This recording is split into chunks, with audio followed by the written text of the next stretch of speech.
Gubernur dan Wakil Gubernur Jawa Barat mendapat gaji dan tunjangan yang fantastik, yakni mencapai 2,8 miliar rupiah per bulan atau lebih dari 33 miliar per tahun. Begini penjelasan dari KDM.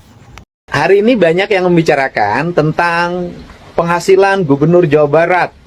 Tunjangannya mencapai 33 miliar. Saya tegaskan ya bahwa saya sejak awal terbuka menyampaikan satu gaji gubernur dan tunjangannya itu sebesar 8,1 juta dalam setiap bulan. 8,1 juta dalam setiap bulan. Setelah itu saya mendapat fasilitas baju dinas. Saya tidak mengambilnya dan mencoretnya anggaran tersebut. Jadi baju dinas Gubernur Jawa Barat itu tidak ada. Bajunya beli sendiri karena saya bukan yatim piatu. Kemudian mobil dinas saya tidak mengambilnya. Kemudian yang berikutnya ada lagi yaitu anggaran perjalanan dinas. Sebelum saya menjabat, gubernur yang terdahulu anggaran dinasnya per tahun 1,5 miliar. Kemudian setelah saya menjabat, saya turunkan menjadi 750 juta. Dan sekarang di perubahan APBD tahun 2025, anggaran perjalanan dinasnya diturunkan lagi 100 juta. Jadi dalam setahun saya menggunakan anggaran perjalanan dinas itu 100 juta dan sekarang baru habis 74 juta. Jadi sisanya mungkin untuk bulan September, Oktober, November, dan Desember. Nah selanjutnya lagi, ada apa lagi? Ada yang disebut dengan biaya operasional yang diatur dengan peraturan pemerintah, yaitu besarannya 0,15% dari realisasi pendapatan asli daerah. Nah, diperkirakan APBD Provinsi Jawa Barat 15% realisasi pendapatan asli daerah itu sekitar 28 miliar. Dari 28 miliar itu dibagi dua, gubernur dan wakil gubernur. Gubernur 75%, wakil gubernur 25%. Maka jatuhnya yang saya peroleh adalah 21 miliar 600 juta rupiah per tahun. Dan kemudian anggaran itu digunakan untuk apa? Anggaran itu saya gunakan semuanya untuk belanja kepentingan rakyat. Satu, ada orang sakit di rumah sakit, saya bayarin.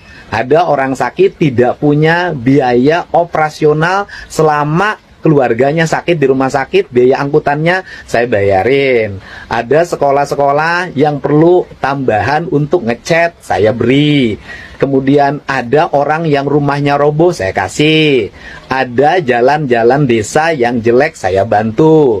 Ada jembatan gantung yang roboh, saya bangunkan. Dan berbagai kegiatan sosial lainnya yang dalam setiap waktu saya lakukan. Dan setiap hari juga ada antrian orang yang antri ke Lembur Pakuan.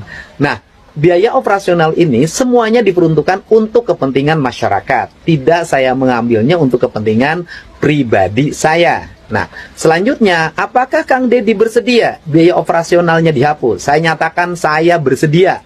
Biaya operasional saya dihapus. Tetapi yang menjadi masalah kalau biaya operasional dihapus, maka nanti masyarakat atau berbagai kalangan yang menemui gubernur, yang meminta bantuan kepada gubernur karena berbagai peristiwa yang dialaminya secara mendadak dan belum teranggarkan di APBD-nya, nanti akan mengalami hambatan. Karena apa? Daya operasional saya mengalami penurunan untuk membantu warga. Nanti saya hanya mengandalkan biaya dari YouTube saja, dan itu akan merugikan banyak pihak. Nanti banyak orang yang tidak tertolong nyawanya karena tidak punya biaya untuk pergi ke rumah sakit. Banyak rumah roboh yang tidak bisa saya bantu dengan cepat.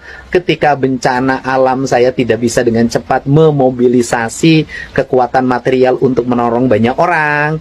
Nanti banyak anak-anak yatim yang biaya operasional pergi ke sekolahnya tidak bisa terbantu.